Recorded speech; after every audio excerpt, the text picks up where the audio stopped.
Zoti Gogu, nuk e di në këtë pjesën me dyrë të mbyllura, që bë takimi i fundit.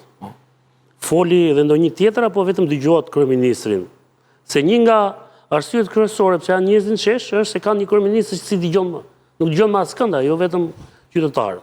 Dhe ne nuk kemi dëgjuar më njëri, vetëm ndonjë nga ish kolegët tuaj i cili ka dalë jashtë gardhit, njëri bën një status, njëri lëshon një mesazh me nënkuptim, jo duhet mësoj gjermanishten. Pra, a e kuptoni që ka ndodhur diçka shumë e rëndësishme në këtë vend që nuk mund të anashkalohet vetëm algoritmi, sepse babai i algoritmit deri tani ka qenë kryeministri Rama. Ka qenë mbreti i algoritmit. E ka përpunuar kaq mirë dhe ka punuar kaq fort në rrjetet sociale dhe sidomos në moshat e reja, sa një nga faktorët që ai e dominonte jetën virtuale në këtë vend, ishte se ishte mbreti i algoritmit. Tani algoritmi ka dalë një ustat tjetër aty dhe e kanë mësuar ata dhe po i përgjigjen algoritëm. Por gjithsesi pyetja ime është kjo. Një ngjarje e madhe po ndodh në vend, nuk mund ta anashkalohet. A ka një plan B si mund të përgjigjeni? Unë kam dëgjuar që çuar një mesazh, shikoni se mund të ketë ndonjë lëvizje tektonike, se mund të ndodhë edhe të çon vendin në zgjedhje parakoshme dhe në këtë situatë prap fitoni, se po se përkthyen në forcë politike ajo atje, në mandat politik s'ka kundërshtar. Po fituan Hoxha pastaj s'kem problem. Juve në këtë moment, thash shumë interesant sepse edhe do ta mbyll këtu. Vëre një gjë, kur situata agravohet, kryeministri flet për socialistët dhe Partinë Socialiste. Kur fiton mandatin, flet për rilindat. Tani, pjesë e mirë atyre në shesh janë socialistë. Unë kam qenë aty për ditë. Një pjesë e mirë... Kanë dhe probleme, e kanë pyetje. Janë të pak naqër. Po. Kanë. Si pas me, e? A shifni ju dhe një armik të brëndshëm? Te pjesa e fillimit. Te pjesa e fillimit është kjo. Unë do ju them atë gjën që unë kam parë dhe kam dëshmuar. Ju keni gjithmonë të drejtën ta besoni apo jo. Sigurisht. Qeveria ka dëgjuar të gjithë drejtuesit e grupit parlamentar atë ditë dhe deputet të caktuar që kanë folur për problematika që shqetësojnë zgjedhësit e tyre, që kanë folur për problematika që shqetësojnë për sa i përket qeverisjes, që kanë folur për ato çështje të cilat ne i zhvillojmë në mbledhjet e zgjeruara. A u pyeti kryeministri këto zonave sidomos? Pse kanë dalë njerëzit në Korçë? Pse kanë dalë njerëzit në Elbasan? Pse kanë dalë njerëzit në Shkodër? Në 4 orë. Pse ky është problemi sot. 4 orë ka pasur debat dhe debat cilësor në grup. Kjo është ajo gjë që unë kam parë dëshmuar. Sa i përket algoritmit, jam dakord me juve. Patjetër që mundet ta përdorësh algoritm që të transmetosh një emision të lirë. Mund ta përdorësh dhe për të ofruar një shërbim. Mund ta përdorësh dhe për të shpëtuar një jetë. Por mund ta përdorësh edhe për të shumëfishuar teza të caktuara, të cilat jo domosdoshmërisht janë teza që shqetësojnë, besoj unë, qytetarin e zakonshëm shqiptar. Teza që shqetëson qytetarin e zakonshëm shqiptar, besoj që ka të bëjë me ekonominë dhe ne duhet ta themi këtë gjën, që ekonomia... E dini që ka socialist atje? E di, po ja thjesht të them... Do ja përshpërgjigje socialistëve, jo rilindat. Të them diçka.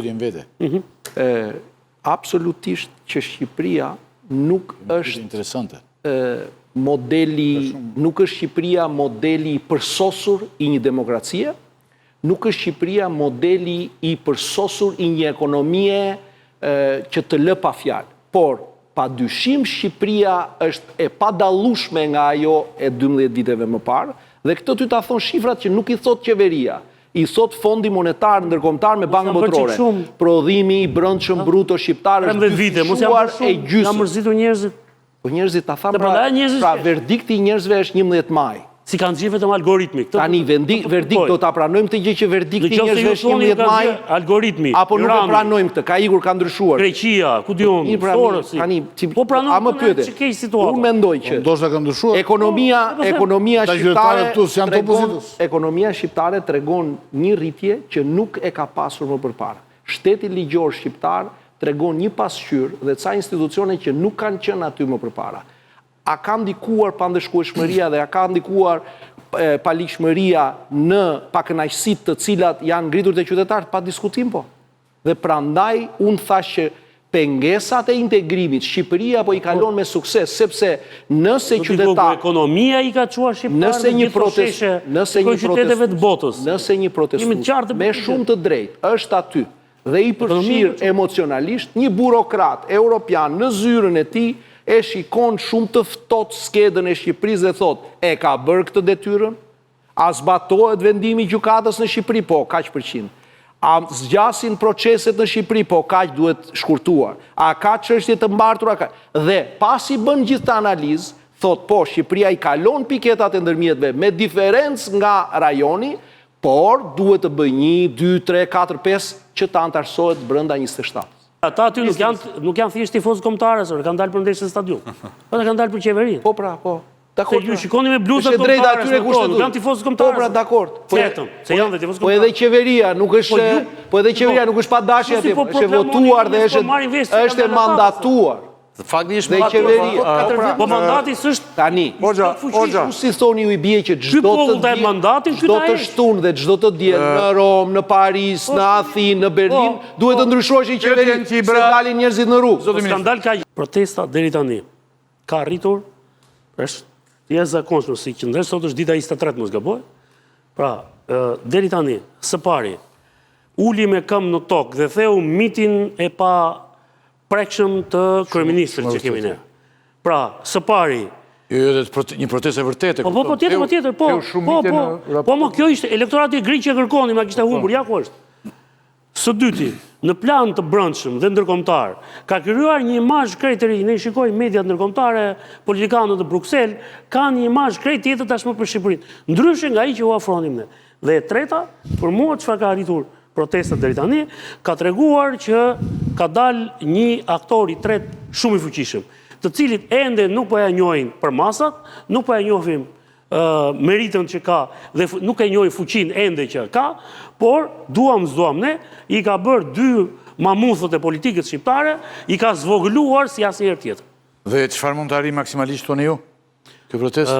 Maksimalisht kjo protestë mund të arrijë formimin e një lëvizje politike e cila do të çojë në rrëzimin e qeverisë së sot. Pastaj establishmentin është një lojë tjetër, duhet shumë. Abilika e ke këtë ide ti? Rrëzimi i qeverisë që problemi prandaj thashë duhet permanente, të jetë shumë e gjatë. Rrëzimi i qeverisë është një proces i cili do kërkon presion, kërkon një lloj humbje të kontrollit të qeverisë ndaj rendit publik, gjë që ne e shohim të largët. Dhe në rastin më të mirë, nëse qeveria vërtet reflekton vetë dhe jep dorëheqjen, duhet pastaj që të rrezohet me votë, të shkohet në zgjedhje. Mendoj që me këto kushte është shumë e vështirë. Nëse protesta vazhdon gjatë, shohim një skenar të ngjashëm me Serbinë dhe faktorët ndërkombëtar ndryshon një zëri, atëherë mund të kemi një rast për rrëzim qeverie. Çfarë mund të arrijë maksimalisht? Gjithë bim dakord që Rama ka reaguar keq me protestën. Po Diferencën i takon deputetëve ta bëjnë. Nëse deputetët bëjnë diferencën me Ramën, mund të kemi prapë të majtën në pushtet, po pa Ramën si kryeministër. Vetë një tjetër. S'bën vaki. Se s'ka si të bëj. Po pse? Unë besoj... Po sepse një partia është njëshë. Besoj që arritja këtu është e Shqipërisë për treguar që ka një shtet të maturuar dhe të pjekur që mundet të respektoj të drejtën e protestës dhe të mundet të siguroj që respektohet e drejta e pronarit, e investitorit, po nga krau tjetër zhvillohet duke ruajtur dhe të gjitha standardet europiane përsa i përket faunës, florës, e ku diun të gjitha këto gjërat e mjedisit. Dhe kjo është arritja kryesore. Pra shteti ynë besoj që ka kaluar një test ku ligji sundon në shoqëri. Protestuesit shoqëria ka folur, do më thënë njerëzit ka ngritur zërin, por shteti ka ana tjetër ka forcuar shtyllën e vetë kurizore, sepse shteti e respekton të drejtën e pronarit dhe ajo si do zhvilloj. Si do zhvillohe më shumë duke ruajtur mjedisi.